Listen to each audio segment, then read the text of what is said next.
ordinary blessing, i-bless lang sa pare, gitawag nag ordinary blessing. Una po'y extraordinary, kanang gigamitan og exorcistic prayer. Gi-exorcise una ang butang, usa gi-bless. Pero ang kalainan ra ana ang formula ra sa prayer ug ang intensyon sa pagampo mo'y kalainan. Pero sa mata sa Ginoo, pareho na silang balaan. Mao na ito bag. Okay, dugang pangutana, Brad. Matod pa rin ni Brad. Pwede ba magrosaryo sa mahal nga berhen nga dili na kuno i-appeal ang litania? Litany of the Blessed Virgin. Pwede na ba kuno magrosary nga wala na litania i-appeal? So actually, wala joy specific nga balaod ang simbahan ana nga makasa kag mortal sin kung di ka maglitanya. Pero gi-encourage na siya. Gi-encourage nga mo ampo tag-apel sa litanya kay ang tanawon gud sa Ginoo ngano man nga mas murag makaingon matag mas effective o mas mura man og mas daghang kaayuhan madawat kon i-apel ang litanya tungod na sa elements of sacrifice. Kaya ang atong pagampo ato zong gisakripisyuhan ba mao na nga gi-encourage jud siya kay the more ta nga mag-sacrifice diya sa prayer, the more man siyang efficacious or effective. Pero wa po na magpasabot nga dili effective kung wa nimo maapel ang litanya. So naaman sa mga panahon nga di nimo na maapel tungod kay butatan kanang wa na kay busy kay ka nga pagkatao, labi na gyud pamilyado ka nga nakapuliki ka sa mga panginahanglan sa balay, ayuha man gani na kay nakahatag kag panahon sa pagrosaryo. So dili strikto ang simbahan anang dapita, pero gi-encourage nga kung mahimo i-apel. Mao na ito bag. Okay, follow up niya pangutana, Brad. Matod pa niya, Brad, kana bang mga message sa cellphone o mga patuo-tuo unya i-forward sa pila ka mga tao kay na ako na mo abot nga grasya kay kung dili kuno tumanon, Brad, aduna kuno daotang mahitabo, tinuod pa kuno ni Brad? Kana siguro mga chain messages nga nasa cellphone. So superstitious belief na appeal na sa superstitious belief undangan nato na appeal na. Okay, dugang pangutana, Brad. Matod pa rin ay maayong buntag, brothers. Sala ba ang makig-amigo sa mga nagtiayon nga walay kasal sa simbahan? Sala ba kuno makig-amigo sa mga managtiayon nga walay kasal sa simbahan? Dili sala ang pagkig-amigo. Ang sala adto tumusod kung wala kay pahimangno nga imong gihimo sa mga tiayon nga kinahanglan gyud siyang magpakasal. Mo to'y gitawag og sin of omission. Wala pagbuhat sa angay buhaton. Unsa may angay nimo buhaton, pahimangnuan sila nga kinahanglan siyang mudawat sa sakramento sa kasal. Okay? Dili sala ang pagkig-amigo nila bisag di pa sila kasal. Okay, pangutana ni Brad. Sugarol ni nangutana ni. Matod pa niya, Brad, akong pangutana. Okay ra ba magsugal sa sabong? Online sabong sa iyabot pasabutan ni. Basta wala lang kuno ilaing daotang binuhatan. Sabong ra kuno. Okay ra ba kuno na? Murag gitubag na ni Brother Sherwin gahapon, no? Actually, wala gyoy ingon nga sa gambling, no? Ang gambling, anak na musod ang sa kung kanang okay ra na siya kung imong kwarta nga gigambol ana is sobra na ginanimo. Wala na ginangrana, no? Kana bang kwan? Pero dako po nang sa nga sikag panugal ana nga sige ka o panugal kay sobra na laging kwarta pero nakita nimo nga naa kay mga silingan nga angay tabangunon wa po ka magpakabana naagi pong kay wala naagi pong kay sa nga nahimo na sino mission gyapon na, okay? Pero kung past time na nimo kanang lingaw na panagsara nimo nga mo sugal ka pero siguro nga kanang kwarta nga imong gigamit sa pagpanugal wala makompormiso ang panginahanglanon sa imong kaugalingon ug sa imong pamilya, ha? So mao na ang tubag nga gihimo atong ipasupot anang pangutana. So dili na mamayong sala kung lingaw lang past time panagsa, no? Kana lang lagi past time niya. Pero makasa ka kung na sobra man tuod imong kwarta pero naa kay nakita nga mga silingan nga angay tabangonon nga wa po ka magpakabana makasa ka. Okay? Og labi na nga kanang kwarta nga imong gipanugal mahimo nang makakompormiso sa panginahanglanon sa imong pamilya ug sa imong kaugalingon. So mao ito ba? Okay, ang sunod niyang pangutana, Brad, pagkaon. Lami ra ba kayo ni? Pero nangutana siya. Mayang adlaw mga Brad. Ako pangutana parte sa pagkaon. Gidili ba ang pagkaon sa dinuguan? Ginadili ba ang pagkaon sa dinuguan or dugo-dugo? Ang yes or no, ang tubag ana, gidili ba ang pagkaon sa dinuguan? Yes, para sa mga Hudiyo. Oh. Sa mga Hudiyo, balaod na nila, di mo kaog baboy, di mo kaon og isda nga way himbes, mao na nga usana ana di mo kaon og dinuguan. So mao na nga ang pangutana, apil bata sa maong sugo. Da sa Levitico 11 mao man ay basihan sa mga Sabadista. Ang tubag na to ana arita sa kining diha sa kanang Roma kapitulo 2:12, kitang mga dili Hudiyo way labot sa balaod ni Moises. So mao na nga kanang balaura ceremonial law of Moses sa mga Hudyo rana ug kana wala na siya'y bili karon kay ang tanang mga balaod ceremonial law sa mga Hudyo gitapos na sa kamatayon ni Kristo sa cross.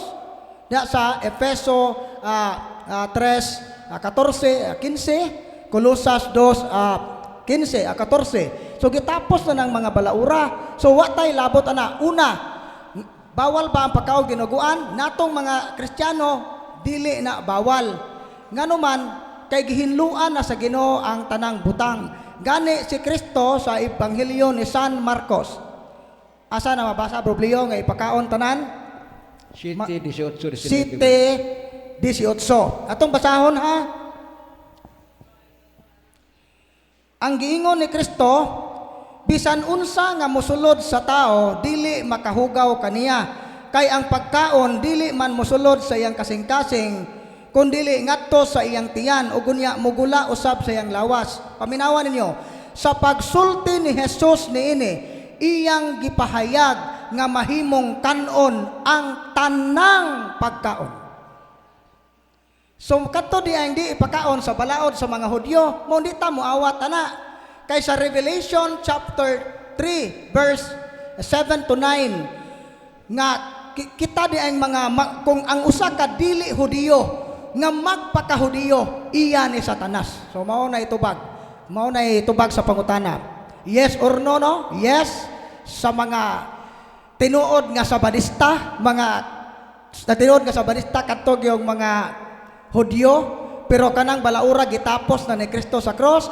No, nganong dili no siya tungod kay natong mga Kristiyanos gipahayag na ni Kristo nga pwede nang ipakaon tanang matang sa pagkaon. So, kung kanang dugo-dugo, pagkaon na gyud na kay dinuguan naman. Pero imo nang higupon ng dugo, naadyo kay problema na ganung imo nang gihigop. No, mao nay lahi na pud nga istorya. Mao ni tubag na. Okay, nya bidugong siya concern, Brad. Nangutana siya dinhi. Sa Katoliko, Brad, mukaon mo naman ta og baboy, karning baboy. Kanus aman, Brad, nga dili ta mukaon og karning baboy, isip Katoliko. Isip Katoliko, so naay mga adlaw nga gitiman-an nato nga for example kining mga panahon sa Kwaresma, nga kanus aman ta mag-abstinence. Sa balaod yo sa simbahan nga gibalaod nga dili ta mukaon og karne panahon sa Miyerkules sa Badles o sa Biyernes Santo. Unya, di ba tanang Biyernes sa tuig gikuan yo tanay dito devotional fasting and abstinence. So pero kanang matag Biyernes sa tuig pwede na to nang hulipan. No, dili kayo siya ingon nga bugat ba. So kining panahon sa Miyerkules sa Badles o Biyernes Santo gididaan gyud ta ana nga mo kaon sa karne, sa unsa nga karne. Mao na nga ang simbahan naa siya katungod nga mohimo ni ana tungod kay naa man tay naay rason kay anang mga panahona mo halad tag mga sakripisyo nga ang atong kaugalingon atong ipapil ang discomfort kay namalandong ta sa kasakit ni Kristo sa cross. Kaya ang simbahan na may season. O Christmas season malipayon ta. Ordinary season mao nang ang mga wali na malandong ta sa ministeryo ni Kristo. Sa panahon pod sa kanang Lent season malandong ta sa kasakit ni Kristo. O sa panahon sa Advent, malandong po ta sa naghuwat ta sa pagbalik ni Kristo. So mao na nga ang simbahan na nag-agad ta sa na kanunay tang namalandong sa kinabuhi sa atong Ginoong Kristo. Mo na ituyo nganong naay season. So mao titubag kung kanus ata dili mo kaog karne. Okay, dugang pangutana, Brad. Matod pa din iyan yung observasyon, Brad. Matod pa niya, Brad, nga naman nga og mag-deliverance mi sa among balay, ang among silingan na ay bation, mahilantan man. Nga naman na, Brad, nga nung mahilantan man sila og mag-deliverance mi sa ilang balay. Basig na yawaan ang imong silingan.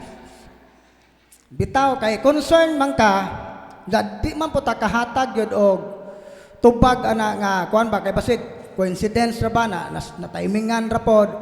So kung nakita gyud nimo nga tabangunon imong silingan, mano man day og imo nang subayan og awhag nga mudong dire. Kay aron masuta nato kung naa ba gyud siya demonic openings nga tungod ba na sa imong pagdeliveran sa inyong bahay ning balhin sa imong silingan ang yawa sa inyong bahay ingon ana baka ana ang makatubag ra gyud ana ang exorcist. No, dili pa na nato ma-diagnose sa pagkakaron. Pero pag siguro, dad-a na dire imong silingan. Okay, dugang pangutana, Brad. Time check, 11:36. So 9 minutes pa. So niya pa pangutana din ni Brad. O niya nindot di pangutana. Alang ni tanan ha, dili lang sa nangutana. Matud pa niya. Brad, kung gikan mi nilaag, brother, o niya nakalabay mig simbahan nga nay misa, pwede ba mi motambong bisag pwede ba mi motambong sa misa bisan nakapantalon lang mi, wala mi nakabistida? Makasala ba mi sa pagtambong nga walay proper nga suot? So wala po na gikondem sa simbahan ng mga ingon ana nga paagi. No, pero sito it nga ganang dili po ka iskandalos nga ning simba. Kung tan-aw nakalabay kag simbahan wa kay planong mo simba pero paglabay mo simbahan gamisa unya perte nimong seksiha ayaw na lang jog simba. No, pag pangita na lag kanang laing oras nga makasimba ka o pangita laing simbahan nga naay misa. Pero kung pantalon didiri sa Diocese of Tagbilaran depende pod sa pantalon. Pero kana pong pantalon nga piting na pod nga makita na pod ng liki diha murag lain pod kay ang pare lagay magpakasa so rastang minister rastang mga nimbahay. So basta as long as ang imong attire diri iskandalos. Pero naay mga diocese man jud nga dili pwedeng mo simba ang mga babae nga dili magbestida. Depende na sa diocese. Pero diri sa Diocese of Tagbilaran as long bisag ka pantalon ka basta kay dili lang jud siya matawag na to nga iskandalos tan-awon okay ra siya. Pero kung para nimo sa imong attire dili presentable nga mosimba, ayaw na lang simba. Aron dili ka makaangin sa uban pagpakasa. Pangita og laing oras, no?